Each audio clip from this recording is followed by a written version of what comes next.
Hey folks, welcome back to the channel. I hope everybody had a nice, safe return home from the North American Honeybee Expo if you were able to attend it. It was absolutely unbelievable. I'm so glad that I went. Of course, I had no excuse. It was only 20 minutes away. I know there's some of you that were hours and hours away. Heck, there were some people that came from out of the country, so I had absolutely no excuse whatsoever. But I'm so glad I went. It was awesome. It was great talking to everybody. So many new people that I got to meet and shake hands with and just nerd out and talk about bees for hours on end. So what's greater than that, right? So what are we doing today? So today is January 11th, I believe. It's a little brisk, cold Kentucky day. We're in the 30s. Actually, no, right now we're in the 40s. So we had a little bit of a warm up today, but it's about to get nasty cold here. No comments from the Canadians or anyone else because my idea of nasty cold is below zero. So we are forecasted to get about -1, I think, -2, and the wind chill is supposed to be like -10, something like that. So it's definitely going to be a wood stove kind of day here at the Bees and the Weeds household. So today I'm going out to the yard. I need to check on the food status of those 10 hives and see if they have any sugar brick left. And if they don't, I'm going to go ahead and refill that before we get to this cold snap. The cold is supposed to arrive this Saturday, and it's supposed to last until like Wednesday. So it's going to be pretty bitter cold out here for a while, and those bees are going to be really clustered and going to need to have access to some food very close by because they won't be moving hardly at all during that time. So gonna go ahead and go out to the yard now. I get to try my new toy, my new Christmas present that the missus got me, a GoPro Hero 12. So we'll see what that footage looks like. Although if you watched my North American Honeybee Expo video that I just shot and uploaded last week, then you probably saw some of the video on that GoPro. So I'm pretty excited about it. I've been using it. It's nice. It's a fun new toy.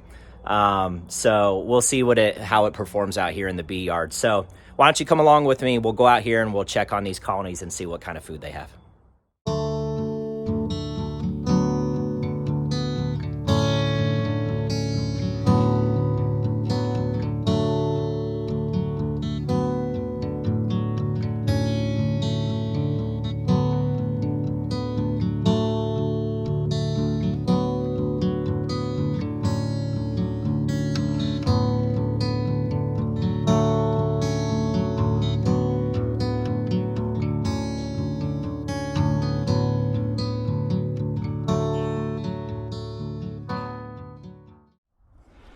All right, GoPro activated. I'm curious to see how this works out. So let's go ahead and take a look at this first hive here. Hopefully you all can see this and the angle works. But, you know, hey, it's always fun to test, right? Now, I haven't checked on these hives in about, heck, I think it's been over a month, so definitely past due here. But since I made sure all the colonies had the proper weight on them, I don't suspect that very many of these are going to need food, but I've certainly been wrong before. So let's see what hive number 1 looks like here. In terms of their food supply. So they've still got plenty, as I suspected. So you can see the girls in there. So this one is still very much good to go. So let's go ahead and button it back up. You know, I actually thought I would have seen a little bit more cleansing flights today with the weather being in the upper 40s. It was 30 degrees this morning, but the temperatures climbed to, you know, close to 50. And I would have thought they'd be out here doing some cleansing flights, but I'm not seeing a whole lot of activity on these colonies. So, all right, let's go ahead and move on to the next one. All right, let's see how this one looks. Yeah, we do have a bee on the outside here. Guess she's just hanging out. Oh.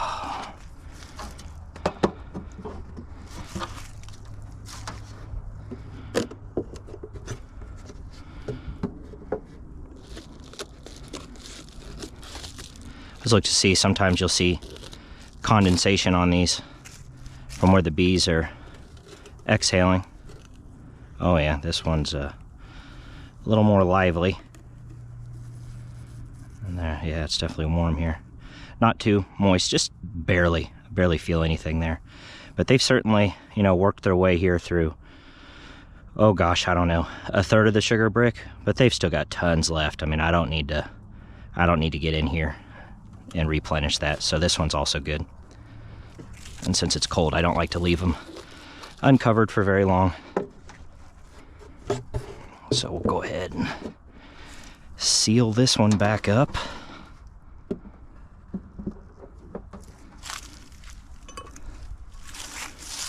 Let's see here.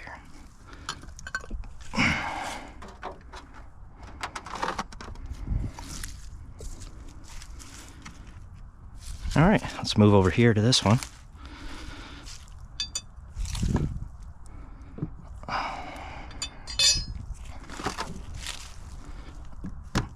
These bricks are heavy on top, but I've never regretted it. You know, knock on wood here. I've never had a colony flip over on me during a windstorm, and we've had windstorms here. So with it being pretty heavy, it really helps. This is one of my better colonies, if I remember right. I think this is a yellow dot queen, if I remember right. She's the only one, so she definitely has some age on her. Let's see here. All right, so they've ooh, scared me there. She poked her head right up there. That's hilarious. So this one has a little bit of an opening where they've started here, but certainly they have quite a bit there. Man, I was a little too jumpy on that one. She scared me.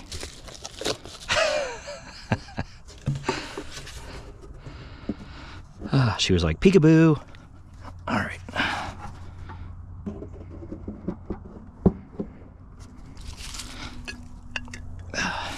And you see how quick this is just to come out here and just quickly spot check your hives.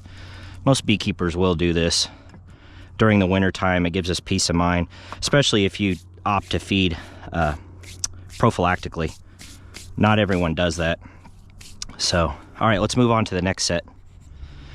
Okay, on to the fourth colony here.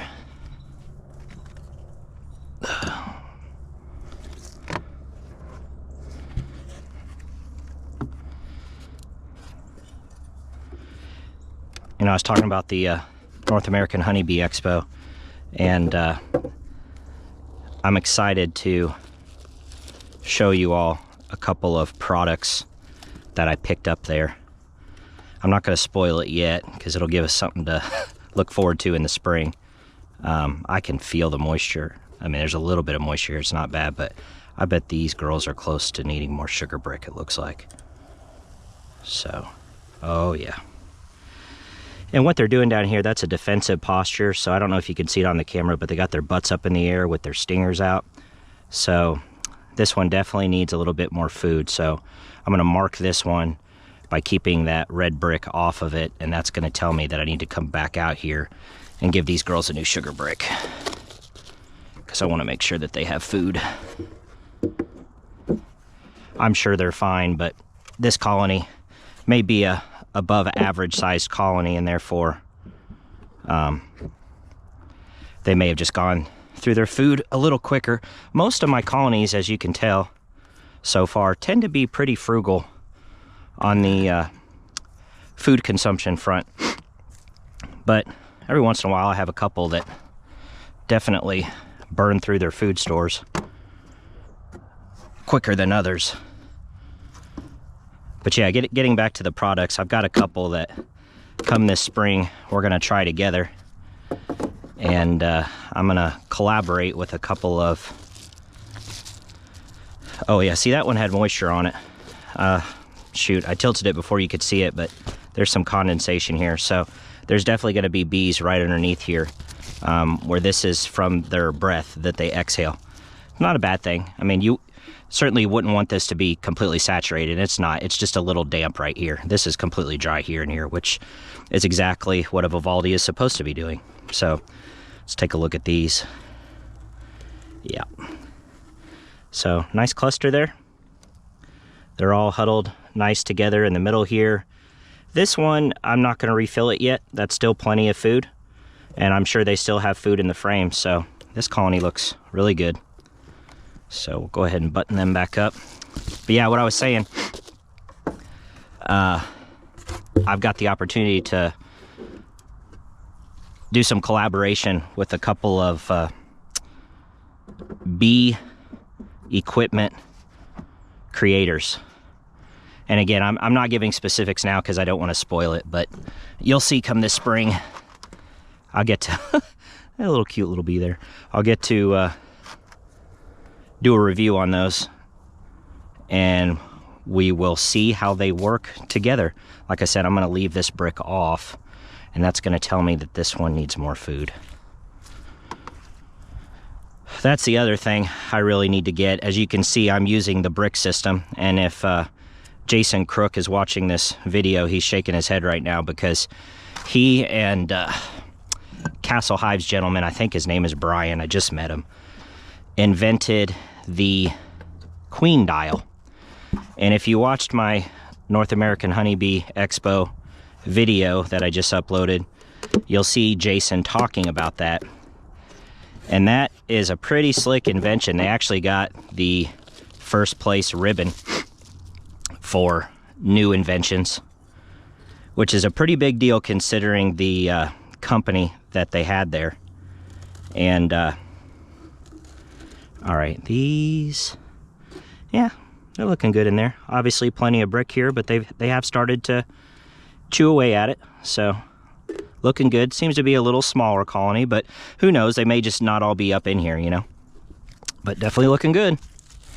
Yeah, so anyway, it was a collab with Jason Crook of Bohemian Bees and Brian of Castle Hives.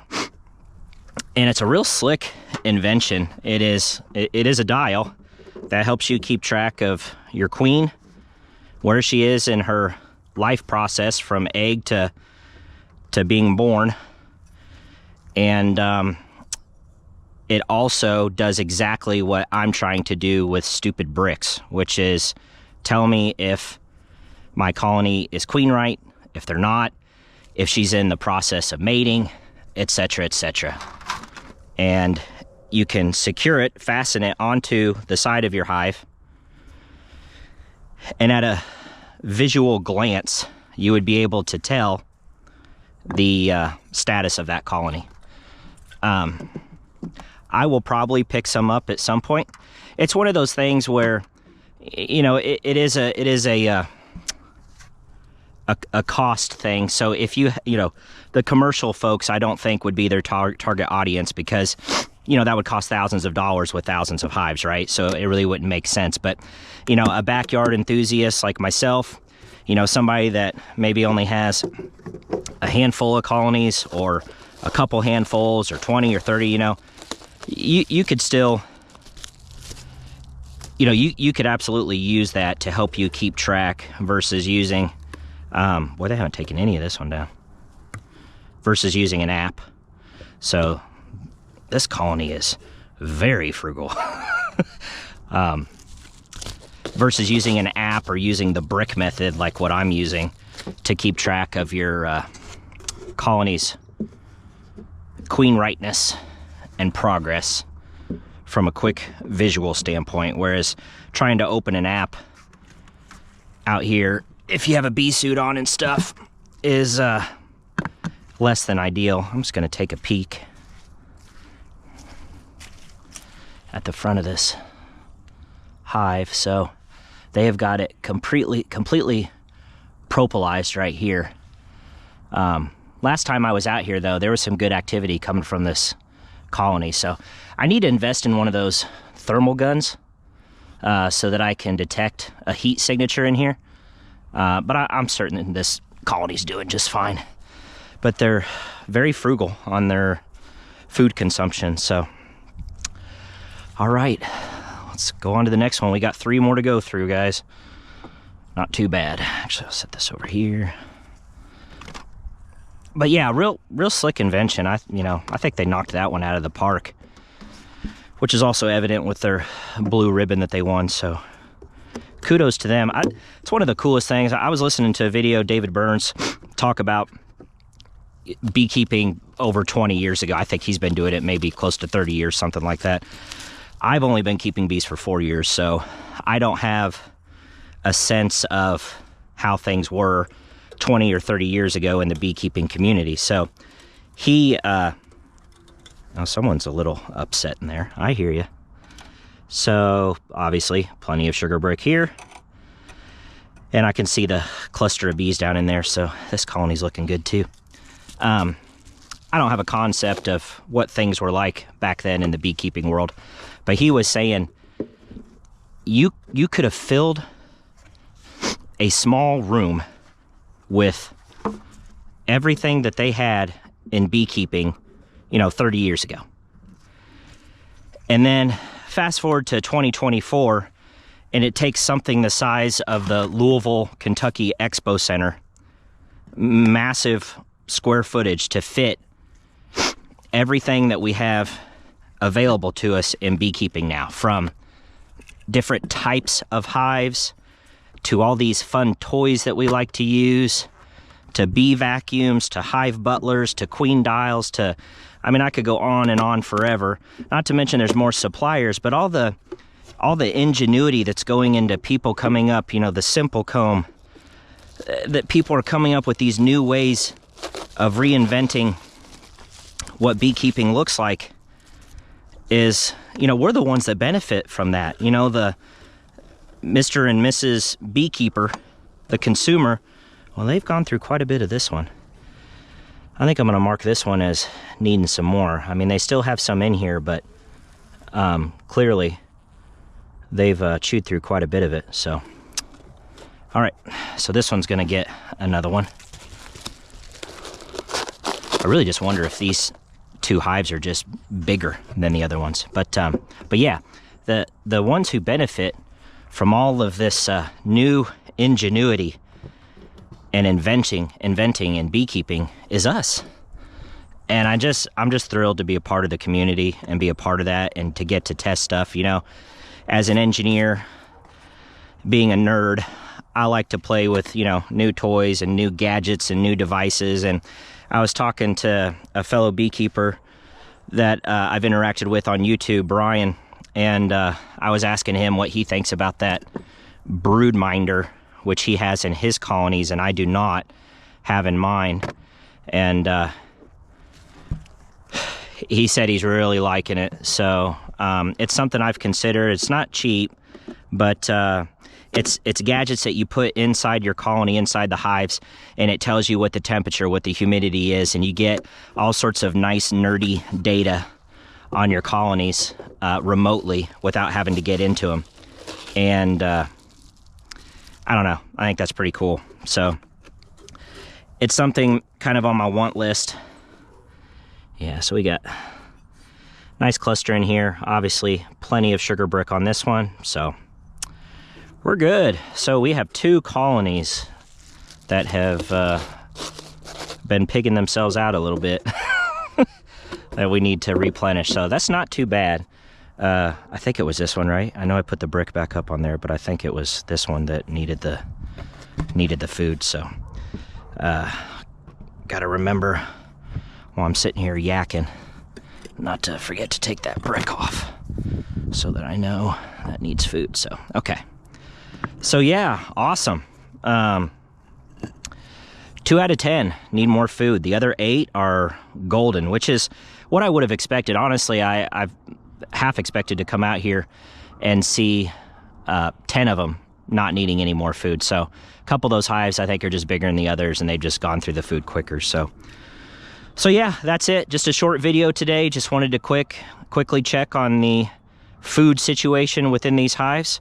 All the girls are looking nice and toasty and warm down there in their cluster as they overwinter here and try to get through these next few months. I'm telling you, spring is going to be here before we know it, and the flow is going to be on, and it's go time. So all my fellow beekeepers out there, I hope you're getting all your preparations in order. all your painting and all your repairing and everything else. You know what I'm talking about.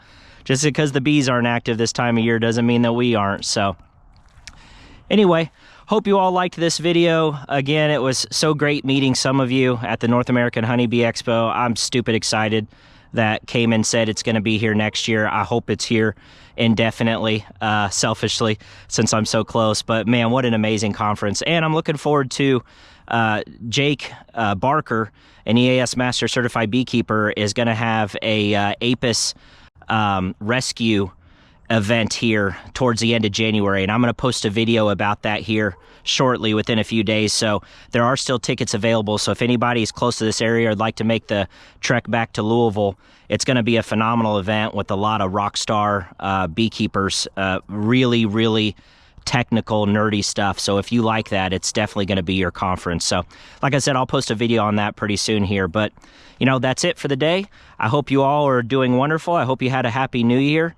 And go ahead and give it the thumbs up if you liked this video. I really appreciate everybody watching. Go ahead and hit the subscribe button for me if you're not a subscriber. And I will see you guys on the next video.